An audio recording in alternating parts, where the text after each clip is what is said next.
प्रभु यीशु मसीह के मधुर और मीठे नाम में आज दिनांक 20 जनवरी दिन शनिवार को आप सब श्रोताओं का हम स्वागत करते हैं।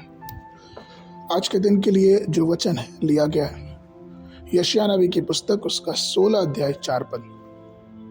वचन कहता है, मेरे लोग जो निकले हुए हैं वे तेरे बीच में रहे, नाश करने वालों से मोआब को बचाओ, पीसने वाला नहीं रहा, लूटपाट फिर न होगी, क्योंकि देश में से अंधेर करने वाले नाश हो गए। प्रियो, इस संसार में हर कोई दूसरे को कष्ट देने की कोशिश में लगा हुआ है। जो लोग ताकतवर हैं वो कमजोर पे अत्याचार करने की कोशिश करते हैं, अमीर उन सब पे अत्याचार करते हैं जो उनसे गरीब हैं, शिक्षित लोग जो अनपढ़ हैं उनको पीड़ित करते हैं। और इसी प्रकार से कई वर्षों तक इस्राएलियों के ऊपर मिस्र का अत्याचार था, वो क्रूरता उनके ऊपर दर्शाते थे। लेकिन इस विषय में परमेश्वर का वचन कहता है कि ये जो क्रूरता की भावना है, अर्थात जो परेशान, घबराने वाली, उदासी लाने वाली, दुख देने वाली आत्मा है, अब तुम इनको नहीं देखोगे।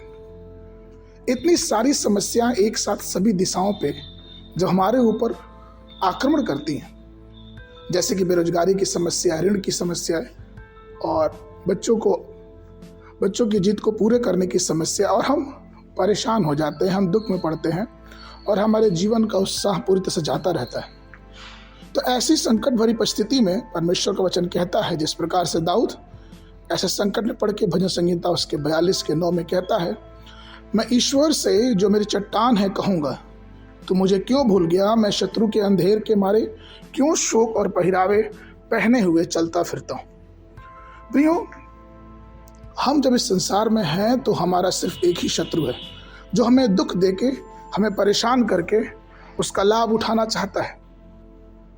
वो परेशान करना चाहता है और हमें अंधकार में रखना चाहता है।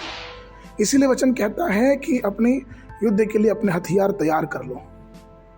आज आप अपनी कुश्ती से अभिभूत हो और इस बात को जानें कि आपका विरोधी कौन है और आपके साथ कौन है, क्योंकि हमारे साथ सिर्फ हमारा परमेश्वर है।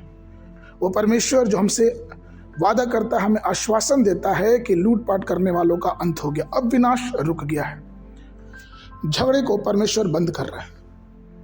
और इसलिए निर्गमन की पुस्तक उसका 1 अध्याय और 12 पद में वचन ये कहता है कि परंतु जितना लोगों ने उन्हें सताया उतना ही वो बढ़ते गए। प्रियो, हम जिस भी स्थान में हैं, जहां भी हैं, अगर हम परेशानियों में हैं, दिक्कतों में हैं, तकलीफ में हैं, अपने आप को परेशानी में पाते हैं, तो इस बात को हमेशा ध्यान रखें कि हमारा परमेश्वर हमारे साथ है। वो हमारे सिर पर तेल मलता है और हमारे हृदय को आनंद से उमड़ने देता है।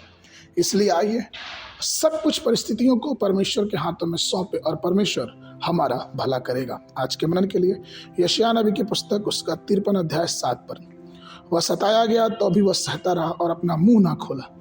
जिस प्रकार भेड़ वध होने के समय वह भेड़ी ऊनी कतरने के समय चुपचाप शांत रहती है, वैसा ही उसने भी अपना मुंह ना खोला। बाइबल अध्ययन के लिए सुबह के समय उत्पत्ति की पुस्तक उसका 49 और 50 अध्याय, शाम के समय मत्ती 13 अध्याय 31 पद से लेके 58 पद। परमेश्वर आप सबको आशीष देवे।